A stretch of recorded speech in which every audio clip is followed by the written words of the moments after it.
गरीब लड़की की कहानी।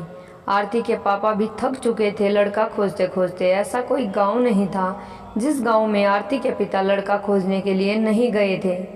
अब आरती के पापा भी गुस्से में आकर आरती को मनहूस बोलना शुरू कर दिया था। लेकिन माँ तो एक ऐसी थी जो सभी लोगों को समझाती थी और आरती के बारे में भला बुरा कहने वालों को सबक सिखाती थी। भगवान ने भी आरती के साथ बहुत ही क्रूरता मजाक किए थे।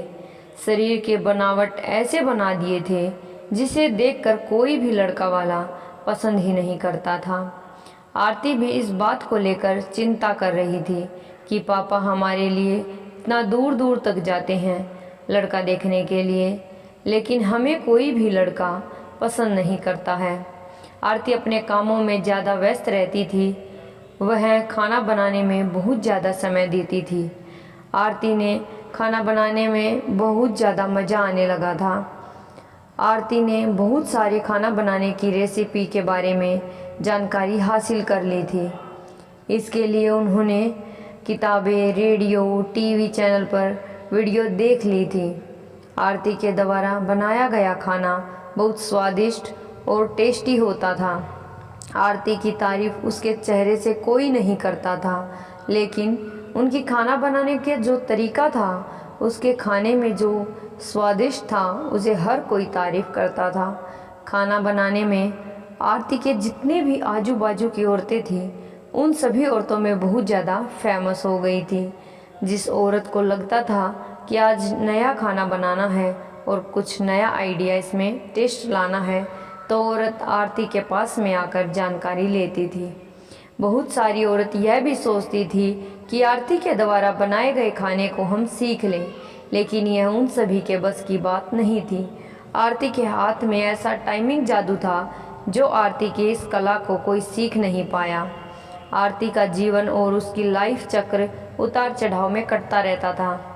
माता पिता और रिश्तेदार बहुत कोशिश कर रहे थे कि आरती की कहीं न कहीं शादी हो जाए। बहुत कोशिश के बाद माँ पापा ने एक लड़का वाले को मना लिया था।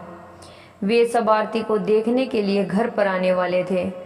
आरती को इस बात की खबर लग जाती है कि हमारी शादी होने वाली है। आरती दुखी हो जाती है और गुस्सा करने लगती है और आरती रोती हुई कहने लगती है कि आप सब इतने सारे लड़के वालों को देखने के लिए बुलाते हो, लेकिन कोई हमें पसंद नहीं करता है और जो भी आता है हमारा मजाक बनाकर चला जाता है। आप सबकी बदनामी होती है। गांव समाज का बोलता है कि लड़के वाले देखने आए थे और आरती को पसंद नहीं किया। गांव वाले भी कहते हैं कि पता ना उसके मम्मी पापा कैसे उसको जन्म दिए हैं। इस मनहूस को कि कहीं शादी ठीक ही नहीं हो रही है। आरती माँ ने आरती को समझाई कि शादी में अक्सर ऐसा होता रहता है, हर कोई किसी को पसंद नहीं होता है। जिसे तुम पसंद आ जाओगी तो तुमसे ज़रूर शादी कर लेगा। तुम अपना ख्याल रखो, तुम अपने आप पर ध्यान दो। कौन तुम्हें पसंद करेगा या नहीं करेगा, यह तुम उन पर छोड़ दो। अगले दिन लड़के वाले आरती को देखने वाले थे, लेकिन आरती उसी दिन सुबह ही सज संवर कर कहीं निकल गई थी। लड़के वाले घर पर आते हैं, लेकिन मम्मी पापा को नहीं पता था कि आरती कहाँ गई है। जब लड़की देखने की बारी आती है तो आरती घर में नहीं थी। लड़के वाले इस पर गुस्सा हो जाते हैं और पूरा खरी खोटी सुनाते हैं।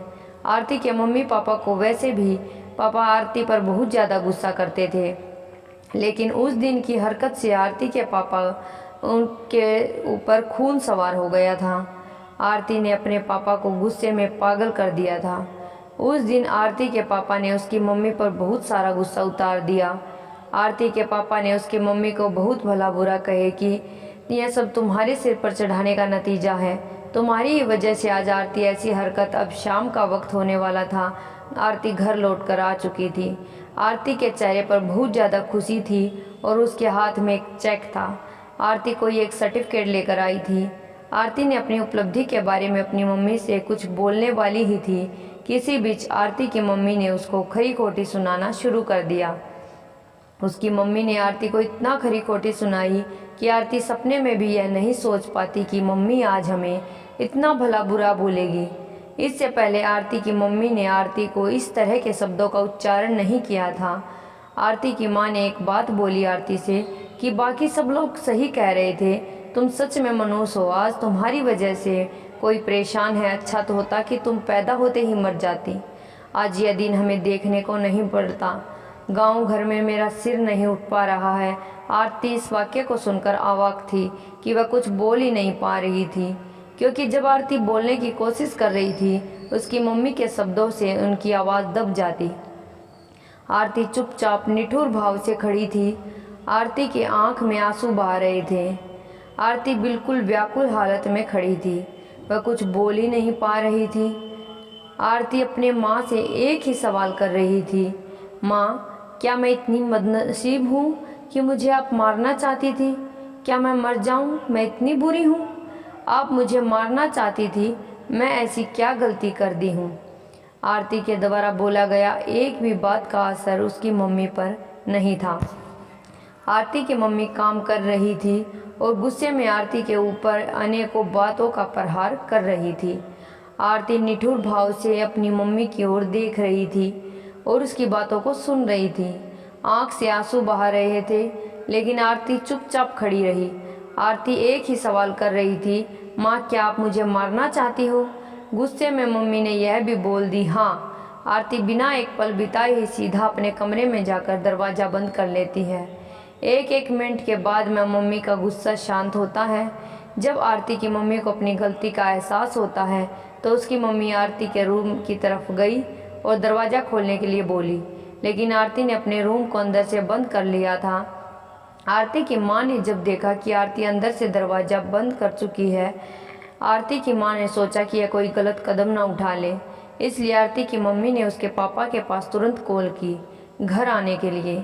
दोनों ने दरवाज़ा खोलने के लिए काफ़ी कोशिश की, लेकिन आरती ने दरवाज़ा नहीं खोला। कुछ समय बीतने के बाद आरती के पापा को अब एहसास हो गया कि आरती कुछ गलत कर ली है। आरती के पापा ने तुरंत दरवाजे को तोड़ दिया। आरती के मम्मी पापा ने अंदर का सीन देखा तो अवाक रह गए। आरती ने दुपट्टे का फंदा बनाकर पंखे से लटक रही थी। अभी ज़्यादा वक्त नहीं हुआ था, वह सिर्फ बेहोश हुई थी। माँ और पापा ने तुरंत उसे उठाकर पंखे से अलग किया, फिर गले से दुपट्टा निकाला और बेड पर आरती को लिटा दिया।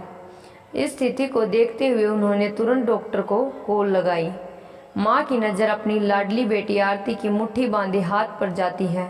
हाथ में एक चिट्ठी रहती और टेबल पर पड़ी 5 लाख का चेक मिलता है, जिसमें 5 स्टार होटल में शेफ की नौकरी करने के लिए कंफर्मेशन लेटर था। उसके कंफर्मेशन लेटर और चिट्ठी को लेने के लिए आरती बाहर गई हुई थी। कुछ समय के बाद डॉक्टर आते हैं और आरती का इलाज करते। डॉक्टर आरती के चेकअप करने के बाद बोलते हैं कि शुक्र है लड़की बच गई।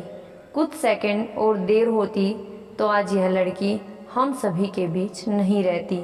आरती बेड पर बेहोश अवस्था में पड़ी थी। डॉक्टर ने बोला कि आरती धीरे धीरे कुछ घंटों में ठीक हो जाएगी।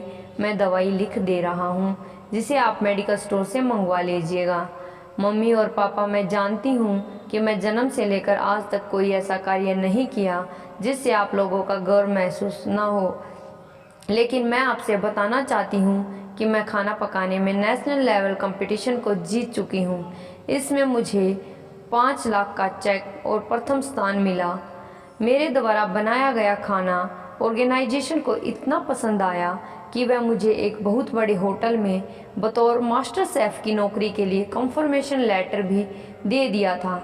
पूरी दुनिया में मुझे खिलाफ हो, मुझे इस बात का कोई फ़र्क नहीं पड़ता था और न ही पापा की कड़वी बातें मुझे रुलाती थी। मैं पापा से हर वक्त प्यार करती थी और मम्मी को दिल से चाहती थी। मैं जानती थी कि मम्मी और पापा केवल बाहर से ही सख्त दिखते हैं, लेकिन अंदर से मुझे बहुत ज़्यादा प्यार करते हैं। यदि मम्मी और पापा मुझे प्यार नहीं करते तो मेरे लिए बिना कहे हुए कपड़े, मिठाइयाँ, किताबें नहीं लेकर देते। माँ की ममता और प्यार को कोई क्या बयां कर सकता है। माँ मेरी चाहत और दुनिया थी। पापा की प्यार मुझे बहुत सताएगी। मैं अब इस दुनिया को अलविदा कहकर जा रही हूँ। मेरी माँ, मेरे पापा इस दुनिया के सबसे खूबसूरत हैं। मैं जानती हूँ कि आपने कभी ना कभी भगवान से प्रार्थना ज़रूर की होगी कि अगले जन्म में मेरे को ऐसी औलाद मत दीजिएगा। लेकिन मैं भी भगवान से प्रार्थना करती थी कि अगले जन्म में क्या 7 जन्मों तक मुझे आप जैसे ही मम्मी पापा मिले। और आज यही प्रार्थना कर रही हूँ। मैं उस भगवान के पास जा रही हूँ जिसे आप लोग बहुत पहले से हम हैं वहाँ पर भेजना चाहते थे। चिट्ठी में बहुत सारी इमोशनल बातें लिखी गई थी, जिसे पढ़कर आरती के मम्मी पापा की पांव तले से ज़मीन खिसक गई। आरती के मम्मी पापा बहुत पछतावा कर रहे थे और उनकी आंखों में आंसू बहुत ज़्यादा गिर रहे थे। आरती बेड पर भीड़ पड़ी हुई थी। उसकी माँ उसके सिर पर हाथ फेर फेर कर रो रही थी। पिता को बर्दाश्त नहीं हो रहा था, वह भी आरती के लिए ज़ोर ज़ोर से चिल्लाकर रोने लगी। तो दोस्तों, मेरी कहानी कैसी लगी कमेंट करके ज़रूर बताना और आगे आपके लिए ऐसी ऐसी कहानियाँ लाती रहूँगी। देखते रहना और सब्सक्राइब